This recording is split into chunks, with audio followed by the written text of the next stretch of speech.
Assalamualaikum warahmatullahi wabarakatuh. Hari ini kita akan mempelajari pendekatan pembelajaran dan integrasi etnosains dalam pembelajaran. Nah, sebelum kita mulai ke materi ini, kita review lagi apa itu pengertian etnosains. Jadi, etnosains ini terdiri dari dua kata, yakni etnos dan scientia. Yang dalam bahasa Yunani, etnos artinya bangsa, sedangkan scientia dalam bahasa Latin berarti pengetahuan. Jadi, etnosains ini bisa diartikan pengetahuan yang dimiliki oleh suatu bangsa, khususnya oleh suatu suku bangsa atau kelompok sosial tertentu. Jadi, etnosains ini berkaitan dengan budaya dan pengetahuan. Nah, saat ini ilmu pengetahuan dan teknologi semakin berkembang. Untuk menggali ilmu agar meningkatkan teknologi, kita selain bersandar pada sains modern, kita juga perlu menggali sains asli masyarakat. Nah, ini perlu untuk diajarkan di sekolah. Manfaatnya apa? Ketika sains modern selaras dengan sains tradisional, diharapkan nantinya akan memperkuat pandangan siswa tentang alam semesta dan lingkungan di sekitarnya.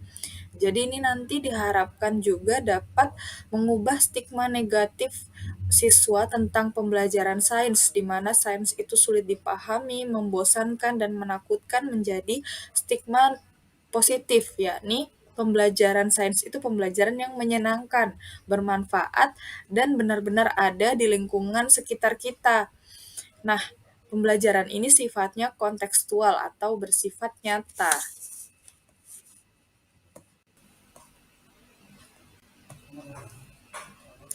Selanjutnya, pembelajaran berbasis budaya lokal ini merupakan penciptaan lingkungan belajar dengan mengintegrasikan budaya lokal sebagai bagian dari proses pembelajaran.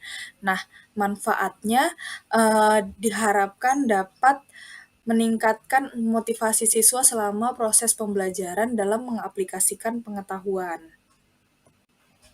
Pembelajaran berbasis budaya ini terbagi menjadi 4 macam, yakni belajar tentang budaya, belajar dengan budaya, belajar melalui budaya, dan belajar berbudaya. Selanjutnya, langkah-langkah dalam melaksanakan proses pembelajaran berbasis sains budaya lokal. Yang pertama, kita perlu mempersiapkan materi sesuai dengan kondisi budaya di sekitar masyarakat yang akan diamati. Jadi, yang tinggal di daerah Jawa bisa mengamati kira-kira budaya apa di sekitarnya yang bisa diintegrasikan atau dikaitkan dengan pembelajaran sains. Kemudian, membuat bahan ajar yang diintegrasikan dengan kebudayaan lokal yang akan diamati. Ketiga, merancang rencana pembelajaran atau RPP yang akan digunakan yang selaras dengan KD, indikator, dan tujuan pembelajaran. Kemudian, pemilihan media pembelajaran berupa video yang menuntut siswa untuk mampu mengintegrasikan kebudayaan lokal dengan konsep pembelajaran yang dipelajarinya di sekolah.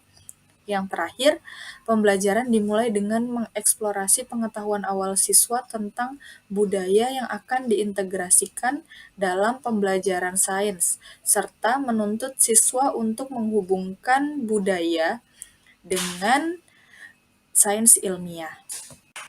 Selanjutnya kita bisa mengkaji lebih dalam pendekatan budaya dalam pembelajaran IPA. Jadi, belajar tentang budaya ini yaitu mempelajari budaya secara khusus atau tidak terintegrasi pada mata pelajaran lain. Nah, contohnya ini kita belajar menghafal nama-nama tarian khas daerah, suku bangsa, nama rumah adat yang ada di Indonesia, seperti itu. Nah, kalau belajar dengan budaya, itu budaya menjadi media dalam penyampaian tentang suatu materi. Contohnya, guru IPA kelas 7 akan mengajarkan topik tentang konsep kalor. Nah, media yang akan digunakan ini adalah miniatur rumah Honai sebagai rumah adat suku di Papua, suku Dani di daerah Pegunungan Jayawijaya. Nah, pada awalnya guru IPA ini bisa bertanya, apa itu konsep kalor, seperti apa itu konsep kalor. Jadi kalor itu merupakan bentuk energi yang berpindah dari benda yang suhunya tinggi ke benda yang suhunya rendah. Nah, kalor ini jenisnya ada 3, ada perpindahannya secara konduksi, ada secara konveksi, dan secara radiasi. Kalau kita kaji secara konduksi, perpindahan kalor ini tanpa perpindahan partikel atau butuh medium, sedangkan perpindahan partikel dan dari perpindahan partikel dari zat tersebut, contohnya seperti air mendidih, asap yang membumbung, ini termasuk dalam perpindahan kalor jenis konveksi. Yang terakhir ada perpindahan kalor jenis radiasi. Nah, ini berupa perambatan gelombang elektromagnetik tanpa medium. Nah, apa kaitannya dengan rumah Honai? Jadi di Papua, rumah Honai ini dibangun oleh suku Dani di Lembah Baliem atau di Jayawijaya. Bentuknya bulat, terdiri dari 2 lantai dengan perapian di tengah. Perapiannya kecil, diletakkan di tengah ruangan. Lalu pintunya ini rendah jika hendak memasuki rumah Honai, warga biasanya harus menunduk.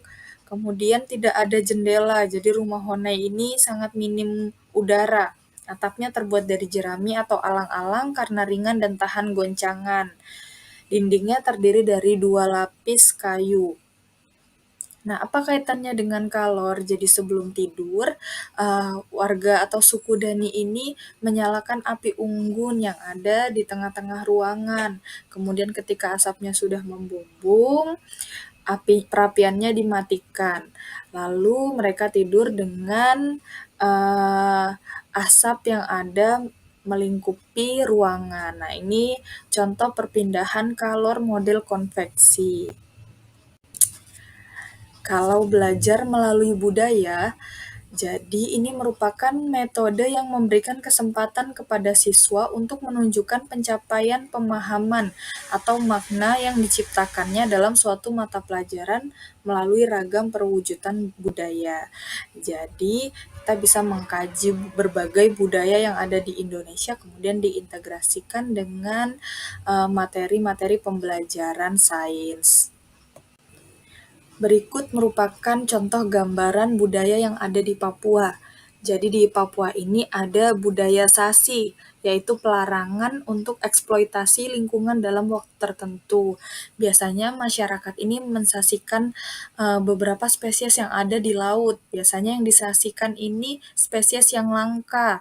Jadi ketika spesies tersebut disasikan, artinya spesies tersebut tidak boleh diambil dalam jangka waktu tertentu.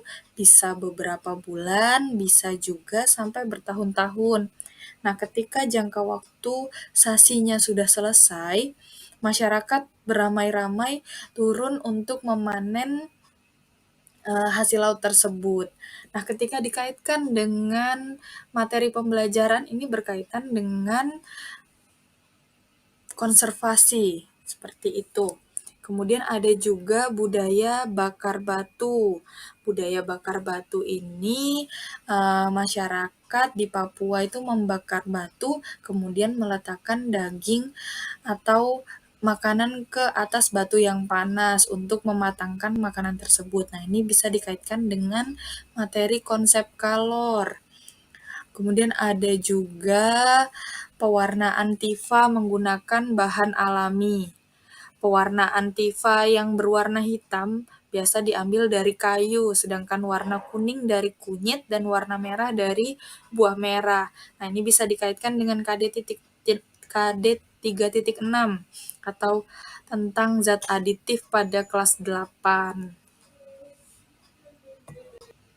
Jadi itu tadi manfaat mengintegrasikan etnosains ke dalam pembelajaran atau mengintegrasikan budaya ke dalam pembelajaran ini adalah pembelajaran menjadi kontekstual bagi siswa atau bersifat nyata. Kemudian untuk juga berdampak pada konservasi lingkungan. Karena pembelajaran IPA itu tidak hanya transfer ilmu pengetahuan dan juga pengembangan kemampuan berpikir, tetapi juga membangun sikap atau moral mencintai alam. Sekian pemaparan dari saya. Wassalamualaikum warahmatullahi wabarakatuh.